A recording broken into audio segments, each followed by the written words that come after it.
رکھیں، اللہ سے بھی محبت، رسول اللہ سے بھی محبت، حضور کے ہر صحابی سے محبت۔ اور اولاد رسول کا معاملہ اس طرح کا ہے، ہمارا نا مزاج ہوتا ہے جان چھڑانے کا، فلانا بڑا اچھا تھا اس کا بچہ اچھا نہیں،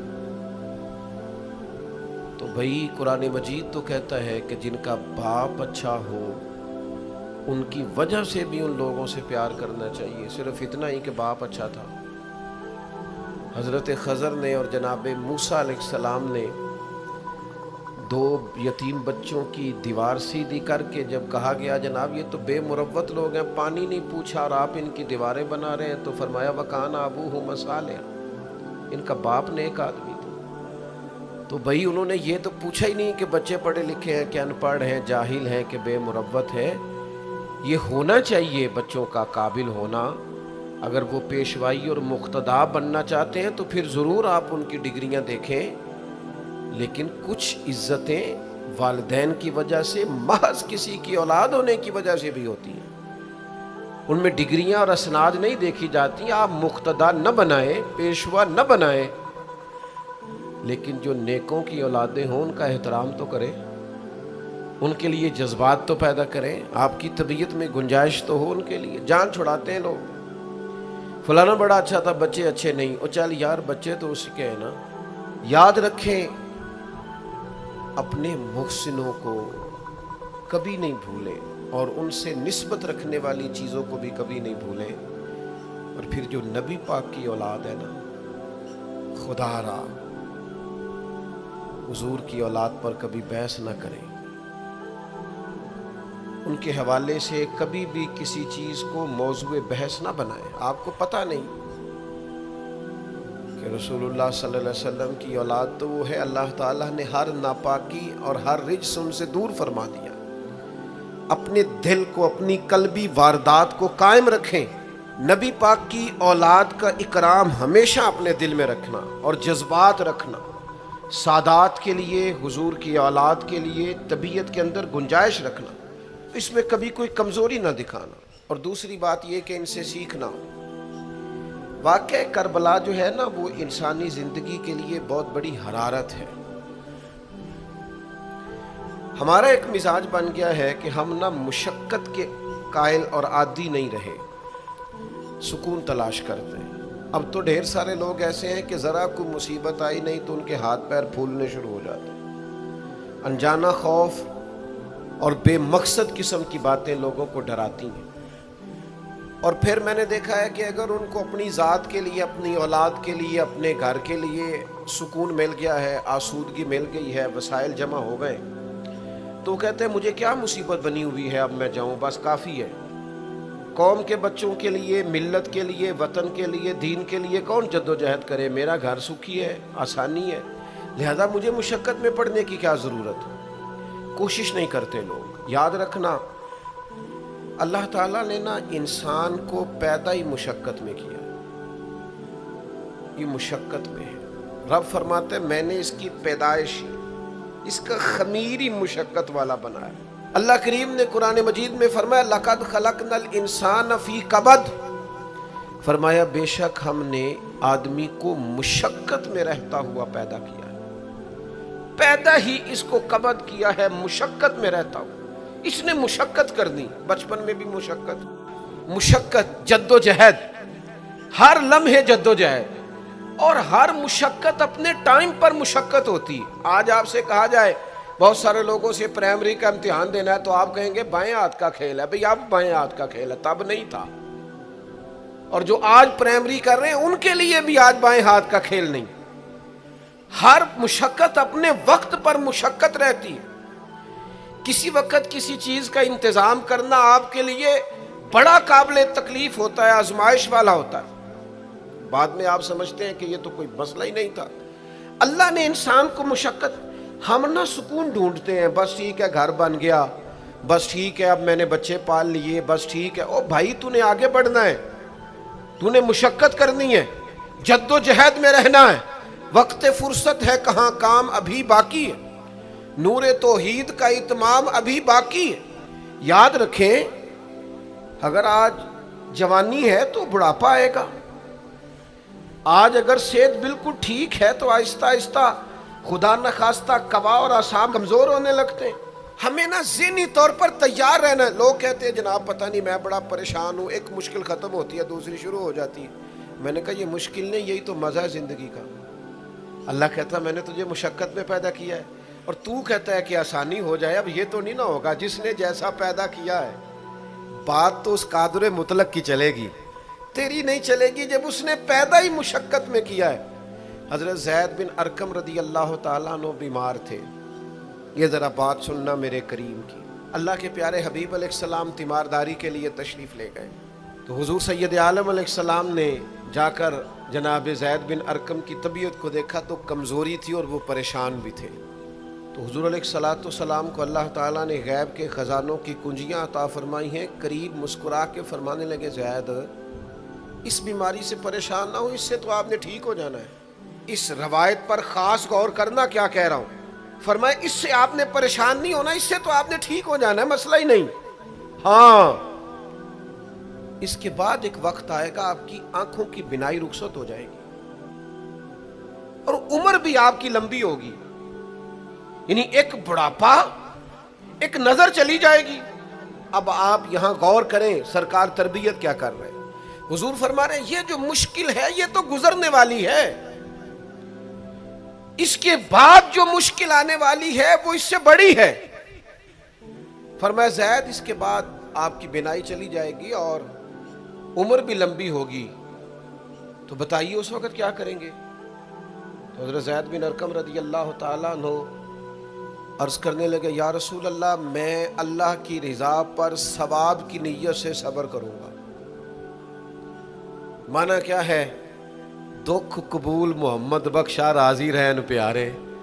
ٹھیک ہے اگر بینائی جائے گی اور بڑھاپا آئے گا تو قبول کریں گے، رب کی رضا کے لیے ثواب کی نیت سے صبر کریں گے. ایسے بھی کبھی دنیا میں میدان لگتے ہوں گے کہ بیماری آئے گی، بتایا جا رہا ہے اور پوچھا جا رہا ہے کہ تو کیا کرے گا، تو بتا رہے یا رسول اللہ صبر کروں گا، تو نتیجہ بھی وہیں بیان ہو رہا ہے. یعنی سارا سودا نقد و نقد. اسی وقت ہتھیلی پہ سرسوں جم رہی ہے. حضور نے فرمایا کیا کرو گے؟ یا رسول اللہ صبر کروں گا اللہ کی رضا کے لیے ثواب کی نیت سے. تو حضور فرمانے لگے اگر تو صبر کرے گا تو پھر نتیجہ سن، اللہ تجھ سے حساب نہیں لے گا، بغیر حساب ہی جنت عطا کر دے گا. او میرے بھائی ایک مشکل سے آپ گزر گئے، اب آپ کو اگلی مشکل کے لیے تیار رہنا ہے. بدر ہو گیا، معرکہ بدر ہو گیا، بہت بڑی کامیابی سمیٹ کے مسلمان لوٹ آئے، پورے کفر پر دھاک بیٹھ گئی. بڑے بڑے موٹے کافر سارے بدر میں مارے گئے.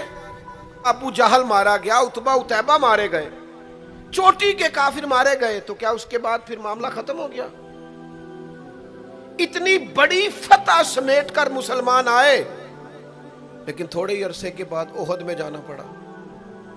بھئی آپ تو فتح یاب ہو گئے، کامران ہو گئے، اور اس وقت 313 تھے، اب تو 1000 تعداد ہو گئی. لیکن اس کے بعد جو مشکل آئی اس سے بڑی آئی. 70 صحابہ شہید ہوئے، سعد بن ربیع شہید ہوئے، حضرت عبداللہ بن جہش شہید ہوئے، حضرت امیر حمزہ کا سارا وجود کاٹ دیا گیا، آنکھیں نکال دی گئیں، ہونٹ کاٹ دیے گئے. اس کے بعد جو مشکل آئی اس سے بڑی تھی، صبر سے برداشت کی. حالات ٹھیک ہو گئے؟ نہیں. خندق تیار ہے، معرکہ تیار ہے، اور قحط کا زمانہ اور کڑاکے کی سردی، بھوک کا یہ عالم کے لوگوں نے پیڑ پہ پتھر باندھ لیے، لیکن خندق کھودنی ہے، میدان میں رہنا ہے. یہ معاملہ ختم ہوا تو کیا بات دب گئی؟ عمرے کے لیے گئے تو انہوں نے حدیبیہ میں روک لیا. اب کیا یہاں معاملہ رکا؟ نہیں. پھر فتح مکہ کی باری آئی، پھر تبوک.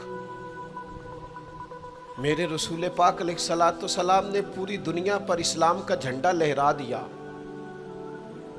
کہاں کہاں تک اسلامی سلطنت پہنچ گئی. جناب عمر کے زمانے میں وہ قادسیہ کے علاقے، روم، ایران، تو کیا قربانیاں ختم ہو گئیں؟